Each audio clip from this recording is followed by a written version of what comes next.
Hi friends, daily morning night டிஃபனுக்கு என்ன செய்கிறது இப்படின்னு ரொம்ப குழம்பி போகிறீங்களா?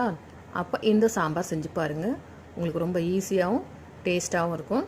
அது மட்டும் இல்லாமல் பொட்டுக்கல்லை வச்சு சட்னியே செய்கிறதா அப்படின்னு போடிக்கிறவங்க இந்த பொட்டுக்கல்லை வச்சு நம்ம ஒரு சாம்பார் செய்யலாம். சூப்பராக இருக்கும். இது எப்படி செய்யலான்னு பார்க்கலாம் வாங்க.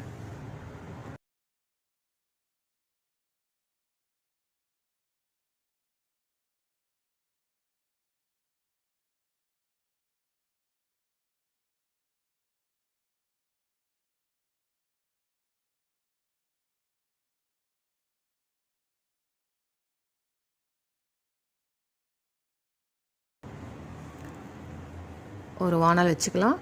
வானலில் ஒரு 6 ஸ்பூன் எண்ணெய் விட்டுக்கோங்க. எண்ணெய் இப்போ நல்லா சூடாயிடுச்சு. இதுக்கு ஒரு பட்டை, 4 கிராம்பு பொரிஞ்சதும் 1 ஸ்பூன் கடலைப்பருப்பு, 1 ஸ்பூன் உளுத்தம்பருப்பு போட்டுப்போம்.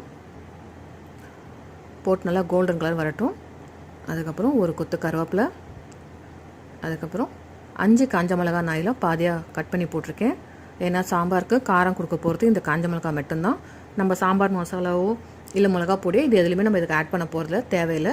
இதுவே நல்ல காரம் கொடுக்கும். உங்களுக்கு வேணால் நீங்கள் 1-2 கூட சேர்த்து போட்டுக்கலாம். நான் என் சாம்பாருக்கு 5 மிளகாய் போட்டிருக்கேன். இதை நல்லா வணக்கி விட்டுக்குங்க. இப்போது நீல வாக்கில் கட் பண்ணி வச்சுருக்க வெங்காயத்தை இது கூட சேர்த்து நல்லா வணக்கி விட்டுக்கணும். வெங்காயம் நல்லா கோல்டன் கலர் அளவுக்கு நம்ம வணக்கி விட்டுக்கலாம். வணக்கி விட்டுட்டு இப்போது தக்காளி பொடியாக கட் பண்ணி வச்சுருக்கேன். அதையும் அதோடு சேர்த்துக்க போகிறேன். தக்காளியை நல்லா கிளறி விட்டுட்டு எண்ணெய் ஓரளவுக்கு நம்ம வணக்கி எடுக்கணும். இப்போது தேவையான அளவுக்கு உப்பு, மஞ்சத்தூள் 1/2 ஸ்பூன் போட்டுக்கலாம். போட்டு நல்லா வணக்கிட்டு நான் இப்போ இதில் காஞ்ச மிளகாய் கொஞ்சம் தனியாக எடுத்து வச்சுருவேன்.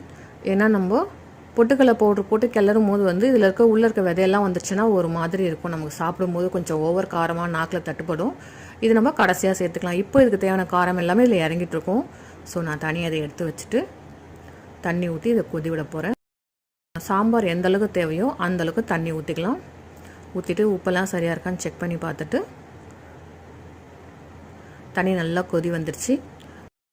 இப்போ இந்த ஸ்டேஜில் நம்ம பவுட்ரு பண்ணி வச்சுருக்க பொட்டுக்கடலை எடுத்து இதில் கலந்துக்க போகிறோம். நான் ஒரு 2 ஸ்பூன் அளவுக்கு தான் பொட்டுக்கடலை கலக்க போகிறேன். ஏன்னா பொட்டுக்கடலை நம்ம நிறைய சேர்த்தோம்னா ரொம்ப கெட்டியாயிடும். ஸோ நமக்கு எந்தளவுக்கு சாம்பார் தேவையோ அந்தளவுக்கு போட்டால் போதும். இப்போ நான் 2 ஸ்பூன் பொட்டுக்கடலை பவுடரை இதில் போட்டு கலக்க போகிறேன். நிறைய பேர் என்ன பண்ணாங்கன்னா தண்ணியில் தனியாக கலந்து பொட்டுக்கடலையில் சேர்த்துருவாங்க. ஆனால் அந்த மாதிரி தண்ணியில் கலந்து சேர்த்தோம்னா இதுக்கு டேஸ்ட்டே வேறு மாதிரி ஆகிடும். அதனால் இது அப்படியே பவுடராக தான் நம்ம இதில் கொட்டி நம்ம கிளறணும். இது சூடானும் போது நம்ம பொட்டுக்கல்லையை கொட்டினோடனே கேஸை நீங்கள் சிம்மில் வச்சுட்டு கொஞ்சம் நம்ம கரண்டிலே அப்படியே தட்டி விட்டோம்னாலே இது நல்லா சாம்பாரோட மிக்ஸ் ஆகிடும். அப்போ இந்த சாம்பார் டேஸ்ட்டே இது வேறு மாதிரி இருக்கும். இது பாருங்கள், நல்லா நம்ம கரண்டிலே வச்சு அழுத்தி விட்டுட்டு கிளறி விட்டுட்டே இருந்தோம்னா இந்த பொட்டுக்கடலை பவுடர் நல்லா மிக்ஸ் ஆகிடும் சாம்பாரோட.